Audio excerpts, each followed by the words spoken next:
In this malicious compliance story, sorry, I deleted all the files you told me to delete. My job was to design and write software prototypes for individual high-value customers. If they liked it well enough, then a real software engineer team would build the real product. Occasionally, I would run the prototype for a few months while the customer evaluated if they wanted to buy the real project. Now, these prototypes are not a lot of code, but they do run with a lot of data. Even compressed, it can be a terabyte or more. Having done this for years, I've accumulated a small disk farm of past projects, which can be very useful when a customer asks for something just like we did last year, but with a small change or two. The company resisted buying hard drives for this, but it saves me so much time. I ended up buying 1 or 2 a year myself until I accumulated about 10 of these. Figure over $1,000 worth of external drives. Then, unexpectedly, management changes. New management thinks they can replace old software guy with a cheaper new software grad, and I am laid off with 2 weeks to train my replacement. Yes, it's blatant age discrimination, but impossible to fight, so I just went for a graceful transition to my next job. Except that I have $1,000 of personal disk drives with old customer data on them. The company insists that no employees may take any company data off the premises and all files must be deleted. I don't want to just leave the drives of the company, but they insist I must delete all data before taking them home. So I offer option 1, they can buy them from me, or option 2, I will eventually use them for something else, but I can leave the data on them in case someone needs it. Not good enough. The new manager insists that I must delete all data and all backups before I remove the drives. Okay, so that's what I do. 6 months later, I get a series of desperate phone calls. The new software grad has been unable to build any new prototypes. Old customers are calling to get old prototypes updated, and the new software grad has no idea how to do that. The executive vice president is calling me to ask what it would take to bring me back to do my old job. Sorry, I got a new job now, and even if I didn't, I cannot just modify the old prototype because you insisted I delete all old copies of it. If I didn't want to modify it, I'd first have to recreate it from scratch. The code still exists in their source control, but the data is the heart of the prototypes, and that old series of 6 months apart we collected is gone for good no matter what. Sorry, you screwed yourselves exactly like I told you would happen. I hope whatever you saved by hiring a new graduate to replace an actual experienced programmer was worth it. Was I the jerk? Somehow I thought for sure this was going to lead up to him saying that he actually did keep these hard drives somewhere, and then when they called him 6 months later, he was going to be able to sell them back to them for a bunch of money, but it sounds like he actually just followed exactly what they wanted him to do. But really, it shows that the people running the company didn't really understand what had value and what didn't have value, because why wouldn't they, first of all, just pay for the hard drive so they could host it themselves, and secondly, ask for the data to be transferred before they let him go? It just doesn't make sense, and I think the reason for that is because the company probably didn't understand how this worked, especially if it's with new management. It's like old management's bad decisions compiling with new management's bad decisions equals this epic opportunity for malicious compliance where he did exactly what they asked him to do. Let me know what you would do if you're in a situation like this down below. The Karen of my building told me her keycard isn't working. She demanded that I fix her keycard, so I did. This happened maybe 5 minutes ago, and I think it is hilarious. I'm the facility manager for my building. Everything that happens and goes wrong is my responsibility, so I make sure everything runs smoothly. My boss had made it clear, it's my building, and I was hired to not only keep people in line, but run everything. I'm not a jerk, but I hold people accountable, forcibly but politely. There was no facility manager for a long time before I came along, and both clients and employees ran amok with no order. In the 4 months I've been here, my boss has praised my performance and has gone to bat for me countless times. She is the best boss I've ever had. I've got a firm but fair approach, and my reputation reflects that. So there's a Karen in the building, and trust me, the name stereotype applies. She's a counselor for family services, has nothing to do with our group, She likes to complain about everything and gives my boss a headache almost daily. She shares an office with another woman who is unfortunately picking up on her Karen tendencies, making her a Karen in training. I've been doing a Keycard audit all week and I knew to leave Karen's Keycard alone because she's the only Karen in the building, so her name stands out. I am missing 75 Keycards, lots of former employees having all door access, dating all the way back to 2015. I can't have that, so I deleted a lot of them, especially if it had a wacky name or just a room number. However, I did delete Kit's card information because it wasn't under her name. She just came to tell me her keycard wasn't working and Karen happened to be passing by and overheard it. I went and fixed Kit's keycard and we went to go check to see if it worked or not. We found Karen outside the office waiting, complaining to my boss that her keycard didn't work either. Karen wandered away and my boss rolled her eyes and I smiled and told her I would take care of it. After checking to make sure Kit's keycard actually worked, I went downstairs to check the system, looked up Karen, and wouldn't you know it, her keycard was completely fine. In fact, it showed that she had a master keycard. So I changed all of her permissions and limited her back to just her room only. I went upstairs and got my boss's attention because her office is next door to the ladies, and I mouthed, "Listen," and pointed. I opened their door and was all, "Hey Karen, I went and checked your key card in the system. Everything is good to go. In fact, it said you had a master key to the building, and per the company orders, since you're not a contractor or an employee here, I can't give you that access. So I had to revoke your status to just this room only. Can't have you bugging people on official business. Wink. Thanks for bringing your key card to my attention." She started to object that she needed the master key card because X, Y, and Z. And I said, "Yeah, sorry, maybe before, but I'm the faculty manager, so you don't need access to everything except this office. And if you do, it's outside your pay grade, so you have to come and get me. Okay? Cool, thanks. Bye." And just then, the door closed on her mid-sentence. My boss was quietly laughing hard in her office and gave me an air high five. So all in all, a Karen complained that her key card didn't work when it absolutely did. In fact, she had master key access, and had she not said anything, she would still have it, but she made me check and now I revoked her status completely to just her room only. So I wonder what exactly this Karen was using her master key access to do. I mean, was she snooping around the building, setting up things, going here and there whenever she pleased? I'm sure there's all sorts of stuff you could get up to if you could get into any single room in the entire building, but I wonder what it was exactly that she was doing. I mean, she obviously knew that she had master key card access because of the way that she responded to him at the end. So if she knew she had it and she knew she wanted it, why would she risk turning in the key card to be fixed? That's a weird set of decision making there, but let me know what you would do if you were in this situation down below. In this malicious compliance story, reconsider working here if I want to take a honeymoon. Okay. I had a manager who hated reading emails and would miss important issues/meetings because of it. I even suggested text-to-speech to make it less unpleasant, but he told me off. He spent a lot of time playing golf with clients and was mostly inaccessible. It got to the point where most of the team CC'd me.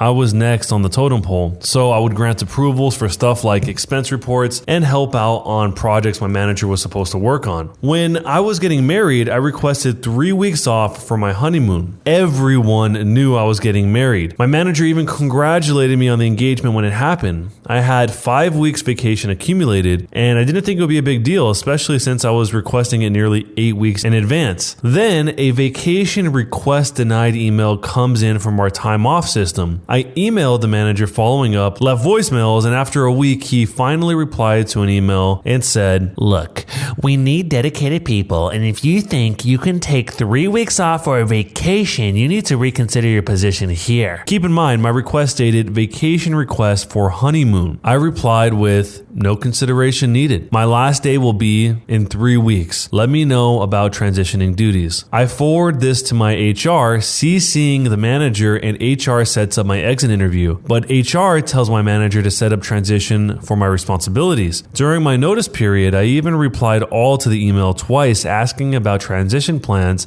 since I didn't get any transition plan. I tell my team, they ask the manager what to do with my duties, and my manager says he'll think about it but doesn't do anything nor email anything out. 4 weeks later, I get a call from my old boss saying, "Are you planning on coming in this week?" Why would I? "Because you work for me." "Not as of last week." "Stop messing around and get your butt in the office." "I told you my last day when you denied my vacation request." "Well, how about giving proper notice on transitions?" "HR asked you to develop a transition plan and to attend my exit interview. It's not my fault you don't read all your emails." So I hang up on him and block his number, but screenshot the call log and send it to the HR contact with an innocent, "Should I be worried? My old manager still thinks I work for him." Here's the fallout. Things went from bad to worse for my old manager. Apparently, I was doing most of his managerial duties, so he actually had to try and get stuff done himself. He also got into some legal issues. Those client golf outings, he played golf, but not with clients. That made his termination with cause, so no severance for him. I ended up at a competitor with a nice bump in pay. I wanted to start after my honeymoon, but the new company really wanted my help on a pitch. I joined for several weeks, reworking 1/3 of the pitch, and then went on my honeymoon for 3 weeks. They paid me for the entire time off. That garnered a lot of goodwill from both me and my wife. I only left the company because the missus and I moved cross country and they didn't have remote positions back then. So basically the boss was just totally relying on the OP to do a lot of his job and just playing golf. That is pretty wild. I wonder how long he was able to get away with doing that when he wasn't even playing golf with clients. And the fact that he was so inaccessible, he probably just got so comfortable in this type of lifestyle that nobody could reach him because he was just chilling all the time. I'm guessing the boss didn't read it or fully see it or understand it, but it seemed pretty clear when the OP said, "No consideration needed. Here's my last day in 3 weeks." It's kind of crazy that he had no idea that the OP was leaving at all when all of this back and forth between him and the OP and HR and the OP and presumably HR and him all took place. So let me know what you would do if you're in this situation down below. In this malicious compliance story, my ex-boyfriend insists I play a game he assumes he's better at. I complied. A few years ago when I was in grad school, I dated a man who was several years older than me who had just finished his master's at the same school.